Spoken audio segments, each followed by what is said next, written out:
Meus irmãos, boa noite. A graça e a paz de Jesus, amém? Vamos abrir nossas Bíblias na referência que está aí no slide. Filipenses capítulo 2, hoje a gente vai terminar o capítulo 2, certo? O capítulo 2 é bem longuinho, né?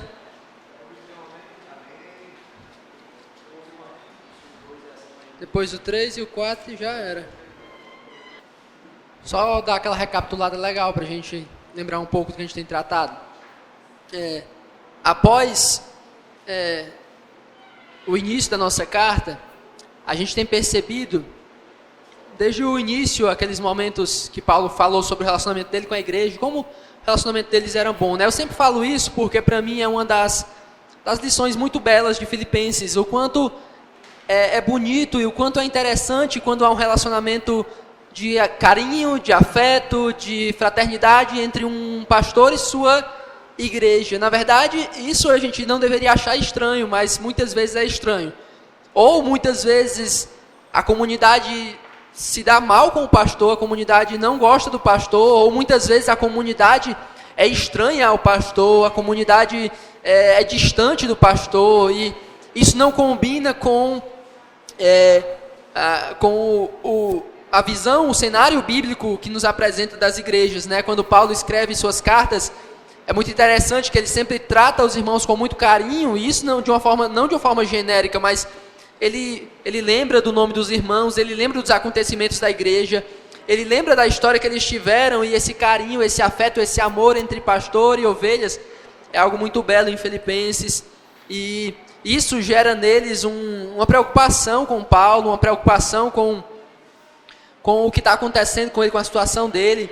E é onde a gente tem aquela passagem do capítulo 1, onde Paulo diz, eu não quero que se importem comigo. O que importa, o que vale para mim é o Evangelho, o que é primordial, o que é essencial, o que consome meu coração, o que me angustia, que me faz lutar, é o Evangelho. Eu amo o Evangelho, eu quero pregar o Evangelho. Não importa se eu não estou numa boa situação, não importa se falam de mim, o que me importa é o Evangelho. O Evangelho é o principal, e esse é o foco de Paulo no capítulo 1, falar sobre o Evangelho, o quanto o Evangelho é essencial, e o quanto esse Evangelho deve moldar a vida da igreja. E aí no capítulo 2, as principais ênfases deles são na unidade da igreja, como o Evangelho vai moldar essa unidade. O Evangelho nos uniu, o Evangelho nos tornou um só corpo, uma só comunidade. Então vivam conforme esse Evangelho, andem conforme esse Evangelho vos uniu. Deixem de divisões, deixem de contendas, deixem de conflitos, vivam de modo digno, de modo coerente com esse Evangelho que os uniu. E para isso ele usa o exemplo de Jesus, para isso ele mostra como Jesus foi humilde, como Jesus abriu mão de direitos, de prazer, de glória, e se tornou um ser humano e morreu aquela morte humilhante. Então tenham essa atitude, façam como Jesus, para que a unidade que o Evangelho criou seja mantida. Na última pregação, eu também usei o exemplo de Timóteo, e como ele amava a igreja, como ele servia a igreja, como ele se dedicava à igreja, e como isso seria um exemplo para aqueles irmãos. Hoje eu vou usar mais um exemplo de alguém que ama a igreja, de alguém que tem uma vida digna do Evangelho, de alguém que tem uma vida coerente com a mensagem, de alguém que realmente abraçou o Evangelho e abraçou o modo de agir do Evangelho, o modo de ação do Evangelho. O Evangelho age no coração da pessoa, transformando totalmente a sua vida. E esse homem que a gente vai estudar sobre a vida dele hoje, tem o nome dele ali, é bem facinho, Epafrodito, é um ótimo nome para botar nos nossos filhos, né? É um excelente nome, Epafrodito. E a gente vai ver como o exemplo dele nos dá o tema. Volta aí para o tema, por favor. Vamos lá. Show. O perfil de um homem que ama a igreja. É isso que nós vamos aprender com a vida de Epafrodito. O perfil de um homem que ama a igreja. E de como ele deve ser um exemplo para nós, tá bom? Vamos ler dos versos 25 a 30, para aprendermos quem foi Epafrodito, o que foi que aconteceu com ele, e por que ele é um personagem tão importante na carta de Paulo aos Filipenses. Vai dizer assim, Filipenses capítulo 2, a partir do versículo 25. Julguei, todavia, necessário mandar até vós Epafrodito, por um lado, meu irmão, cooperador e companheiro de lutas, E por outro, vosso mensageiro e vosso auxiliar nas minhas necessidades. Visto que ele tinha saudade de todos vós e estava angustiado, porque ouvistes que adoeceu. Com efeito, adoeceu mortalmente. Deus, porém, se compadeceu dele, não somente dele, mas também de mim, para que eu não tivesse tristeza sobre tristeza. Por isso, tanto mais me apresso em mandá-lo, para que vendo-o novamente vos alegreis e eu tenha menos tristeza. Recebei-o, pois, no Senhor com toda alegria, e honrai sempre a homens como esse, visto que, por causa da obra de Cristo, chegou ele às portas da morte e se dispôs a dar a própria vida, para suprir a vossa carência de socorro para comigo. Vamos orar mais uma vez. Nosso Deus amado e bendito, com o coração humilde, contrito, rogamos a tua bênção nessa noite, no nosso tempo de meditação. Que possamos te adorar ouvindo a tua palavra, Deus. Isso é parte do culto, ouvir a tua voz, adorar e louvar o teu nome, Pai. Que possamos fazer isso com reverência, com temor e tremor, que o teu povo acolha com mansidão a tua palavra e que só o teu nome seja exaltado nessa noite, ó Deus. É o que pedimos no nome santo de Jesus. Amém. Epafrodito, o perfil de um homem que ama a igreja. Para nós olharmos para a vida desse homem como um exemplo, eu queria trazer 3 características dele nessa noite. A gente poderia tirar várias e dividir um pouco mais, particionar, mas como eu sei que não é legal demorar tanto na exposição, eu conheço pessoas que, por exemplo, a gente poderia pegar o versículo 25, que tem 5 características de Epafrodito, fazer uma mensagem em cada característica dele, né? Só que ficaria bem longo, né? Ficaria como aquele pastor que estava em Efésios, estava no capítulo 2, estava com 2 anos já em Efésios e ninguém sabia por que ele estava pregando, sobre o que ele estava falando em Efésios, né? Perguntaram para a igreja dele, ninguém sabia sobre o que ele estava falando, após 2 anos pregando em Efésios e ainda no capítulo 2. Consegue imaginar aí uma pessoa pregando 2 anos em Efésios e ainda no capítulo 2? Seria complicado, mas não vamos fazer isso aqui, certo? Vamos de uma maneira que seja clara, mas também sucinta, tá bom? Eu vou apresentar 3 características dele. Nessa sessão maior, a partir do versículo 19, que a gente já viu sobre Timóteo, a gente vê que Paulo está falando sobre as pessoas que estão lá com ele, que tem uma ligação com a igreja de Filipos, e que ele pretendia enviar para lá. Na verdade, Paulo queria muito ir lá. No capítulo 1, quando a gente tem aquele texto lá em que Paulo fica naquela parte, não sei se eu morro, eu não sei se eu vivo, Deus vai me matar, Deus vai me deixar vivo, eu vou ser preso, eu estou preso, vou escapar. Aí Paulo, ele entende ao final daquele trecho que ele vai sim sobreviver, ele vai ser liberto, e ele se alegra porque ele vai ter a oportunidade de reencontrar esses irmãos de Filipos. Ele diz, olha, eu vou estar com vocês, eu vou ver o progresso, a alegria de vocês na fé, eu sei que isso vai acontecer. Então ele tem essa expectativa, ele tem esse desejo de estar com os irmãos, mas ele sabe que não é agora, vai acontecer, mas não agora. E ele diz que pretendia enviar Timóteo, mas antes de enviar Timóteo, ele vai enviar Epafrodito. Se você ler aqui o finalzinho, você lê o 24 e o 25, ele diz assim, estou persuadido no Senhor de que também eu mesmo brevemente irei, depois de Timóteo, mas ainda, antes de Timóteo, ele diz, julguei todavia necessário mandar até vós Epafrodito, que é justamente quem vai levar essa carta. É Epafrodito quem vai levar a carta de Filipenses até a cidade de Filipos e entregar para aquela igreja. Então Paulo está falando num contexto aqui de pessoas que ele confiava e de que ele iria enviar para aquela igreja para de alguma forma ajudar aqueles irmãos, certo? E esse homem, Epafrodito, que eu entendo ser um perfil, ser um modelo, um padrão de alguém que ama a igreja, ele tem características muito marcantes e a gente vai ver através desse texto. A primeira eu queria que você observasse comigo o versículo 25 mais uma vez, vai dizer assim, julguei todavia necessário mandar até vós Epafrodito. Vou errar o nome dele um monte de vezes, pessoal, é muito difícil.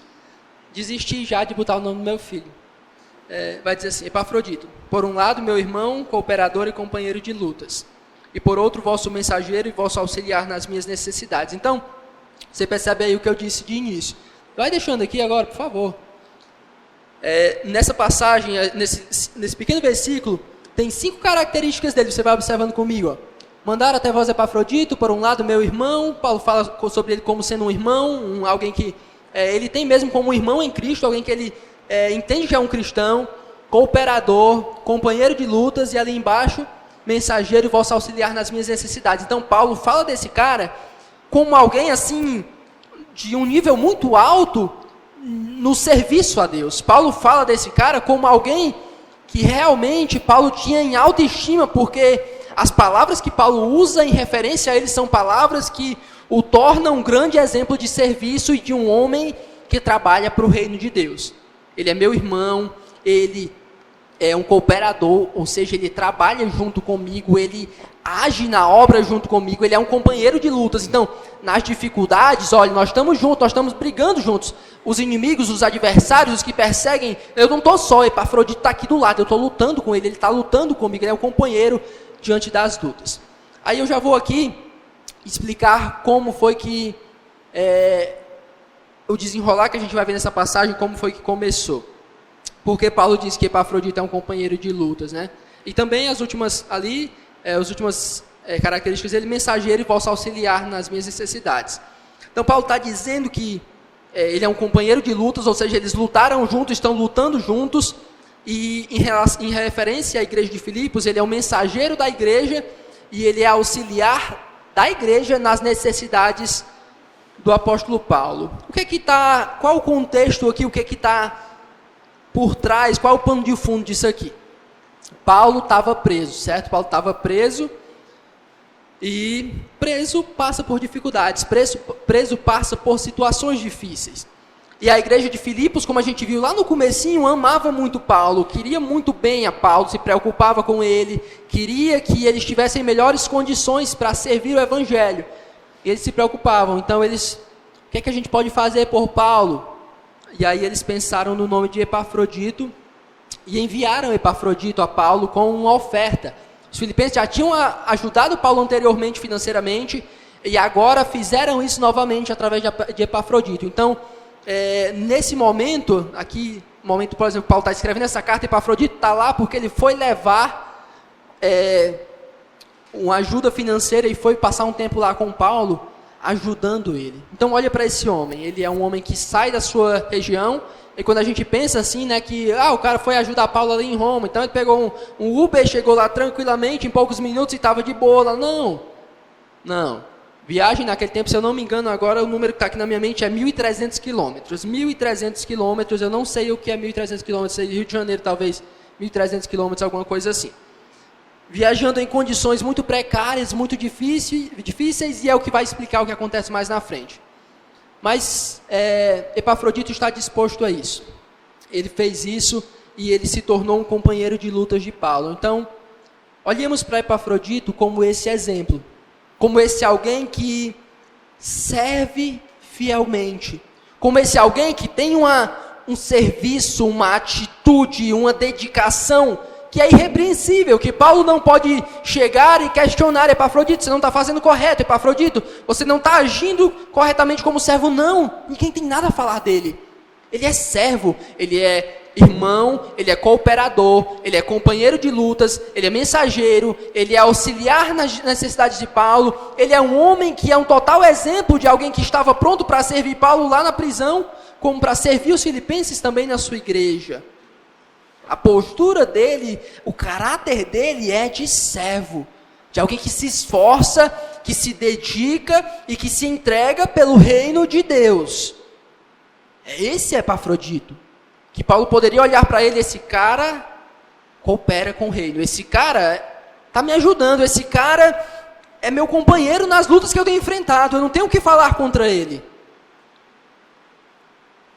A primeira marca de um homem que ama a igreja, a primeira característica do perfil que forma o perfil de um homem que ama a igreja é que a vida dele sempre vai ser marcada por serviço, obras em benefício da igreja de Cristo. Pessoas que amam a igreja vão cooperar com a igreja. Pessoas que amam a igreja vão lutar pela igreja. Pessoas que amam a igreja vão auxiliar a igreja em suas necessidades, vão auxiliar as comunidades em suas necessidades, vão auxiliar os líderes em suas necessidades. Olhemos para Epafrodito como esse exemplo a ser seguido. Como nós servimos a igreja? como nós atuamos na igreja? Será que essas palavras que Paulo usa para Epafrodito poderiam ser usadas para nós? Paulo poderia dizer, cara, ele ali é irmão, brother mesmo, coopera mesmo com a obra. Ele é alguém que eu sei que eu posso contar no reino de Deus. Ele é alguém que o povo de Deus sabe que pode contar com ele. O povo de Deus, aquela pessoa ali, ele é alguém que é um exemplo no serviço, na casa de Deus, nas programações da casa de Deus, na pregação da palavra de Deus, no fortalecimento da comunidade do povo de Deus. Essa pessoa é um exemplo. A sua vida, a sua caminhada é marcada por esse serviço, por essa atitude de estar junto nas lutas pela igreja. A sua vida, a sua caminhada, você tem essa postura de servo, de serviço, de dedicação, de entrega, de se esforçar pelo reino, pela igreja de Deus? Até que ponto você pode ser colocado como um exemplo a ser seguido no que se refere a servir a sua igreja?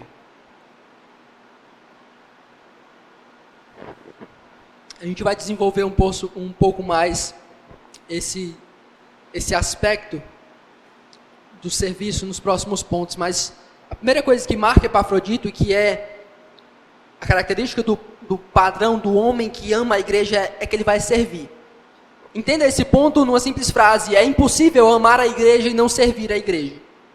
É impossível você dizer que eu amo a igreja, eu amo a noiva de Jesus, quando você não faz nada na igreja ou pela igreja. Não faz sentido você dizer que você é apaixonado pelo corpo de Cristo, que você ama Deus e a sua noiva, o seu povo, quando você não mexe nem um pauzinho para fortalecer e para abençoar a sua comunidade. É impossível. Epafrodito nos ensina isso. Ele amava a igreja e ele servia a igreja. Certo? Esse é o primeiro ponto.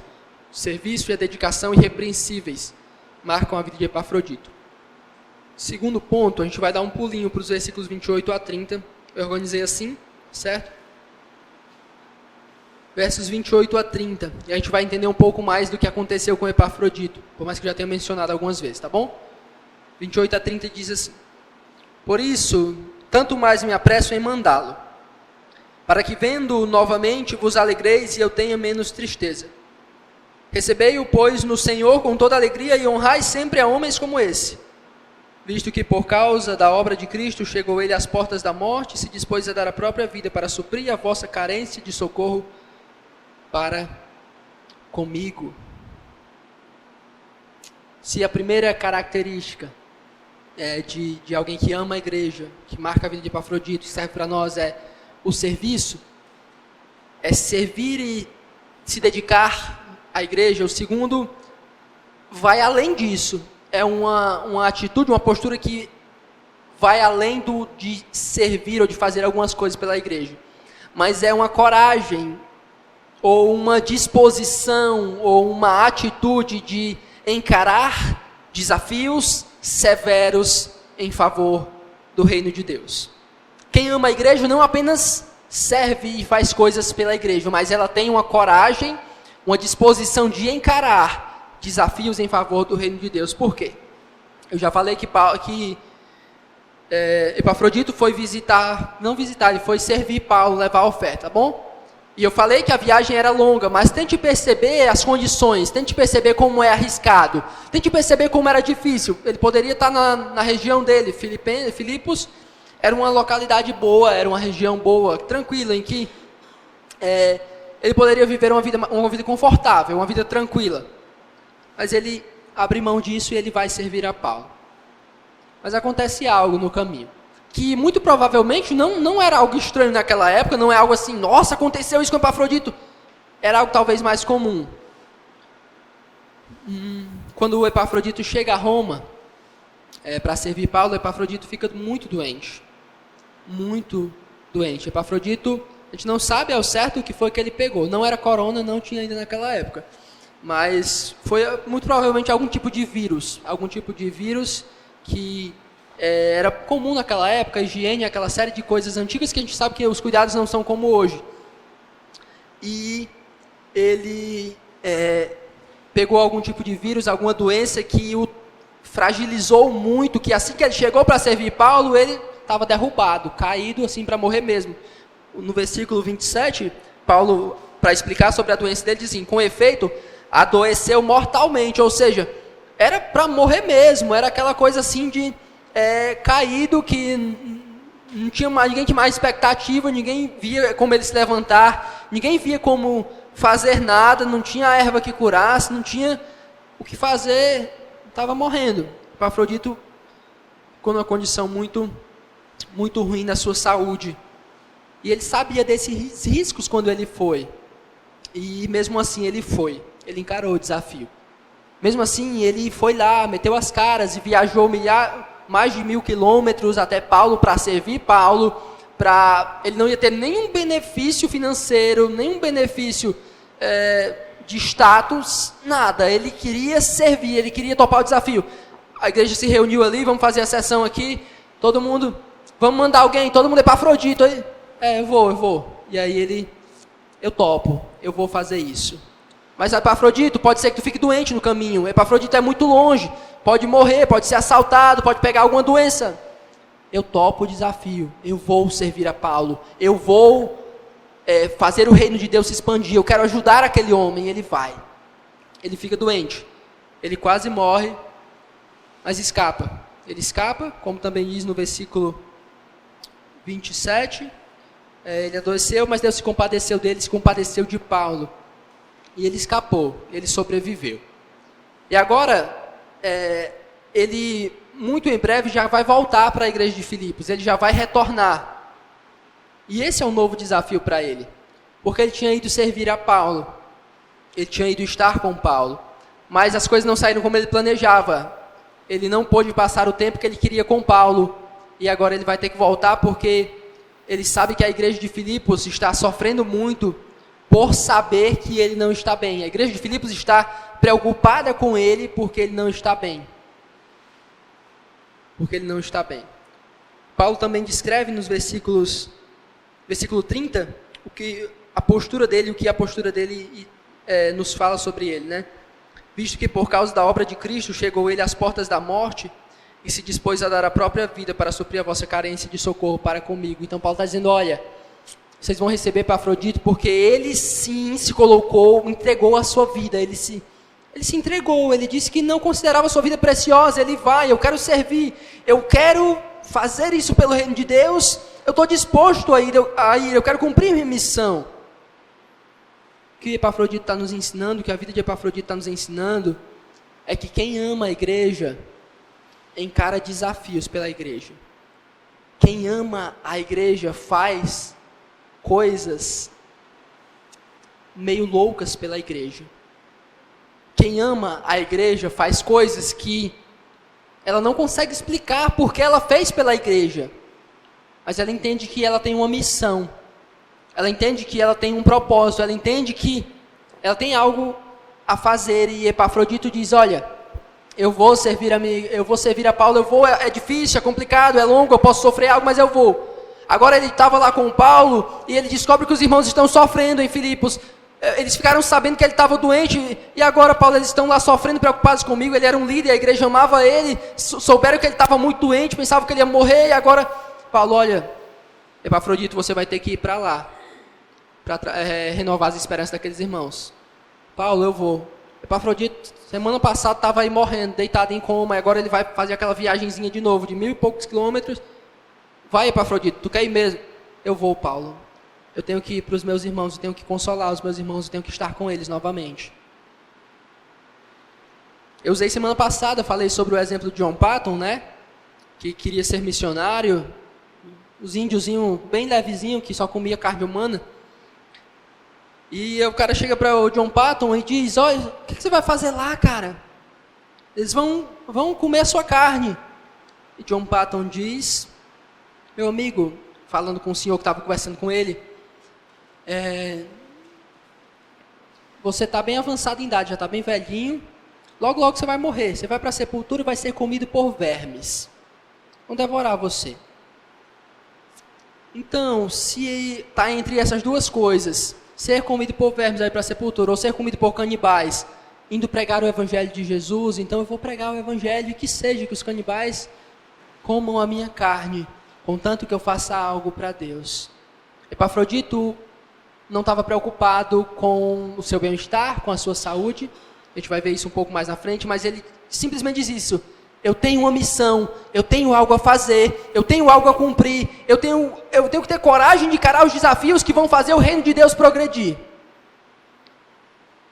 Por que isso é tão estranho para nós? Por que coisas assim nos parecem tão absurdas? Por que esse tipo de atitude nos parecem tão loucas e impensáveis? Porque talvez, a gente tem aqui um grupo pequeno, porque talvez poucos ou nenhum de nós um dia cogitamos sair do nosso conforto e ir para um lugar bem longe, pregar o evangelho a pessoas que talvez a única intenção fosse nos matar. Porque inúmeros missionários na história da igreja fizeram isso e hoje é tão estranho para nós, é tão distante, é tão absurdo. Por que a gente não tem disposição para fazer coisas para Jesus que arrisquem a nossa vida?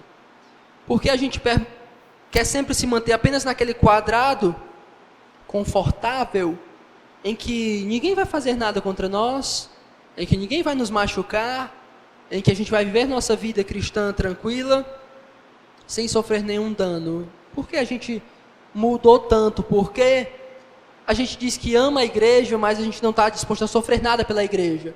Por que a gente diz que a gente ama Jesus e não está disposto a sofrer realmente alguma coisa por Jesus? Por que pessoas que dão a sua vida, pessoas que são martirizadas, que são mortas de maneira trágica, parecem pessoas tão distantes, tão celestiais para nós? Quando na história da igreja, as pessoas comuns que se reuniam no domingo, talvez no segundo ela fosse degolada ou fosse ultrapassada por uma espada. A gente tem que ter coragem de fazer coisas difíceis para Jesus. A gente tem que ter coragem de encarar desafios que arrisquem o nosso bem-estar, que arrisquem a nossa saúde, que arrisquem a nossa estabilidade, que arrisquem o nosso conforto. Tudo isso, o Evangelho nos chama para tudo isso. Tomar a cruz não é uma imagenzinha legal da gente sair cantando com a cruzinha maneira, não. Tomar a cruz é pegar algo pesado, colocar sobre as costas e ir para a morte, para o Calvário. É isso, a imagem de tomar a cruz é isso. Você toma a sua cruz e vai para a morte.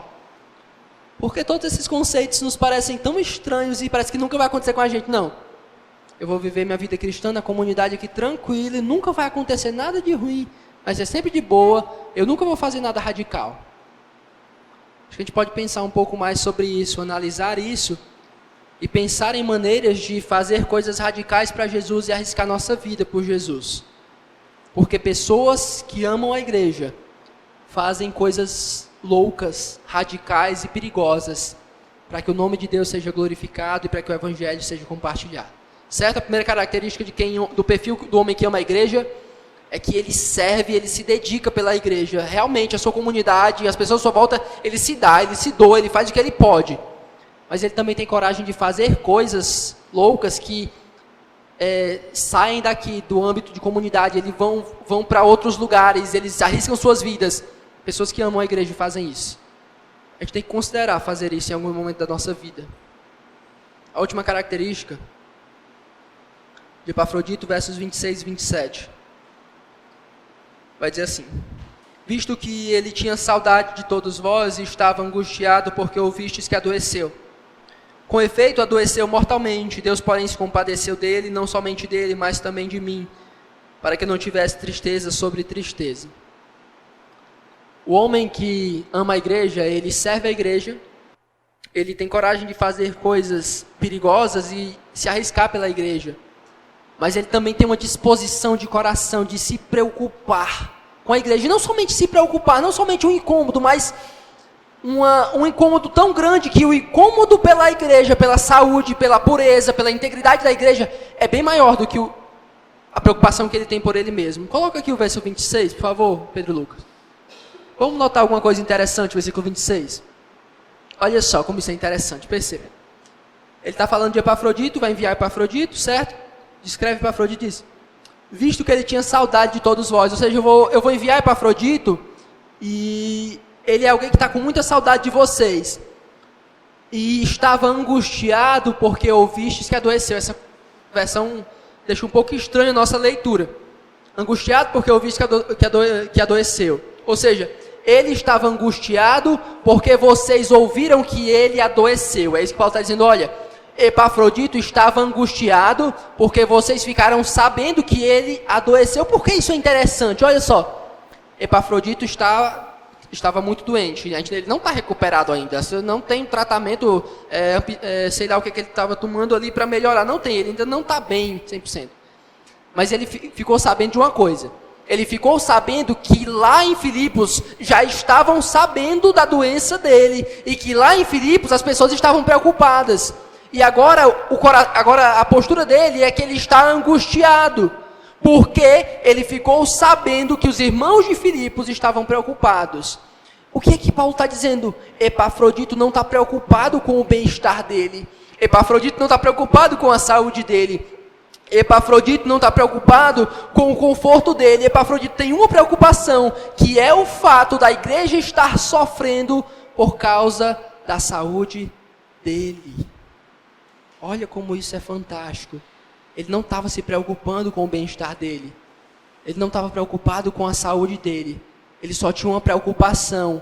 Ele estava angustiado porque ele ficou sabendo que os irmãos da igreja dele estavam sofrendo por causa dele. Pessoas que amam a igreja se preocupam mais com a igreja, entendem que a igreja é mais valiosa, entendem que a igreja é mais preciosa, entendem que a igreja importa mais do que seu bem-estar, do que sua saúde ou do que seus interesses.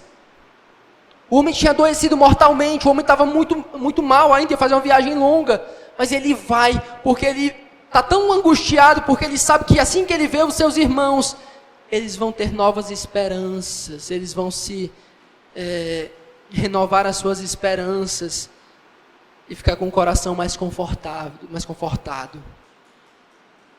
Pessoas que amam a igreja se preocupam mais com a igreja do que com seus interesses. Pessoas que amam a igreja se preocupam mais com a saúde, com a pureza, com a integridade da igreja, do que com a sua saúde ou o seu bem-estar. O exemplo desse homem é marcante demais para nós. Alguém que fez uma viagem longa, ficou muito doente, quase morre, Deus se compadece. Paulo, ele fica sabendo que os irmãos já estão sabendo, estão preocupados, angustiados, orando por ele. Eu tenho que voltar porque os meus irmãos estão sofrendo. Só uma coisa incomoda meu coração. Só uma coisa me machuca. Só uma coisa está me fazendo sofrer. É saber que aqueles irmãos estão sofrendo por minha causa. E ele vai até aqueles irmãos para que as esperanças deles sejam renovadas. Por quê? E a gente faz essa pergunta. Por quê? Ou, vamos lá. Será? Será que alguma vez na sua vida você se preocupou mais com a igreja do que com você? Será que alguma vez na vida você pensou primeiro na igreja e depois pensou em você? Será que alguma vez na vida você, ao colocar as coisas na balança, você pensou assim, cara, isso aqui seria bom para mim, mas isso aqui vai ser melhor para a igreja, então eu vou fazer isso pela igreja. Cara, talvez isso aqui eu não vou ganhar tanto aqui, mas a igreja vai ganhar se eu fizer isso, então eu vou fazer isso pela igreja. O cálculo de Epafrodito é esse. Para ele ganhar, para ele o vencer, o que vai o fazer vencer é sempre aquilo que vai... O que vai trazer benefício para ele é sempre os interesses da igreja. É sempre o que vai fazer bem à igreja e não a ele mesmo. Mas parece que a gente não consegue mais fazer esse cálculo. Para a gente, o que importa é sempre nós. É sempre o nosso bem-estar, é sempre a nossa saúde, sempre nossos interesses, sempre o que a gente quer mais. Se a gente está com algum problema, a gente despreza a igreja e foca no nosso problema. E a gente começa a criticar a igreja, a gente começa a reclamar da igreja, a gente começa a atacar o pau na igreja, ao invés de priorizar a igreja, mesmo em momentos difíceis e de angústia nas nossas vidas. O pastor me disse uma frase que sempre me marca muito, que eu sempre guardo comigo. Ele diz assim: quando nós não nos preocupamos com a igreja, a consequência lógica é que seremos nós mesmos uma preocupação para a igreja. Quando nós não nos importamos com a igreja, quando nós não valorizamos a igreja, a realidade é que nós seremos um problema para a igreja. Porque o correto seria que nós nos preocupássemos com a igreja. E não que a igreja estivesse o tempo todo tendo que se preocupar conosco, tentando que lidar com os nossos problemas. Diante disso, esses 3 pontos, esse perfil de um homem que ama a igreja, esse homem que serve, que se dedica pela igreja, esse homem que tem coragem de enfrentar grandes desafios pela igreja, esse homem que tem um coração que se angustia, que se preocupa com as coisas da igreja, que prioriza as coisas da igreja. A pergunta é, qual a nossa postura diante do exemplo de Epafrodito e do exemplo de outros homens como ele? O versículo 29 nos responde, diz assim: recebei-o, pois, no Senhor, com toda alegria, e honrai sempre a homens como esse. Homens que amam a igreja, homens que se dedicam à igreja e se entregam pela igreja devem ser honrados. Pessoas que dia após dia, semana após semana, ano após ano, servem, lutam, se desgastam, pensando sempre no bem da igreja, sempre pensando na pureza da igreja, sempre pensando no crescimento espiritual da igreja, devem ser as pessoas que nós mais admiramos, que nós mais amamos, que nós mais temos como exemplo. Homens que fazem da sua vida um sacrifício a Deus, amando, cuidando da noiva de Cristo, são aqueles que nós devemos mais admirar, devemos olhar para eles e os nossos olhos brilharem. Que homem de Deus! Deve ser aqueles que nós vamos imitá-los, nós vamos admirá-los. Não os coachings, não, esses homens não. Não os grandes ícones do evangelicalismo brasileiro, aqueles televangelistas maravilhosos, ricos, milionários, não, esses não. Aqueles que trabalham nos bastidores, aqueles que sofrem, aqueles que choram, aqueles que se desgastam física e emocionalmente pela igreja.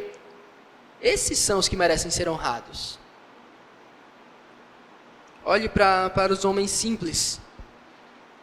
Olhe para os homens simples, os homens que alimentam, que visitam, que disciplinam, que cuidam do rebanho de Deus com zelo, com amor, com fidelidade.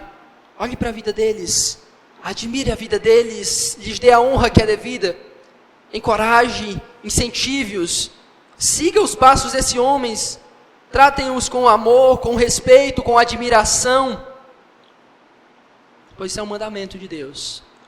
Olhe para a maneira como eles têm servido e passe a servir com o mesmo afinco, com aquele mesmo esforço e dedicação. Olhe para como eles servem, olhe para como eles andam. Perceba os desafios que eles aceitaram, perceba o que eles abraçaram, perceba o que eles abriram mão. Note a preocupação deles com a igreja, como o coração deles sangra por ver a igreja sofrendo. Peça a Deus que coloque a mesma angústia no seu coração. Não imite aqueles que escolheram a parte mais fácil, a parte mais tranquila. Não escolha aqueles que estão apenas na mídia, não escolha pastores dos seus rebanhos virtuais da internet, não. Siga os passos daqueles que têm as marcas de Cristo. Homens que amam a igreja e sofrem tudo por ela. Que nossa oração seja para que Deus coloque mais homens como Epafrodito à nossa volta. E que nós tenhamos coragem de imitar homens como esse. Tenhamos coragem de honrar homens como eles. Que tenhamos coragem de imitar a conduta desses homens. Que Deus nos ajude. Amém. Vamos orar.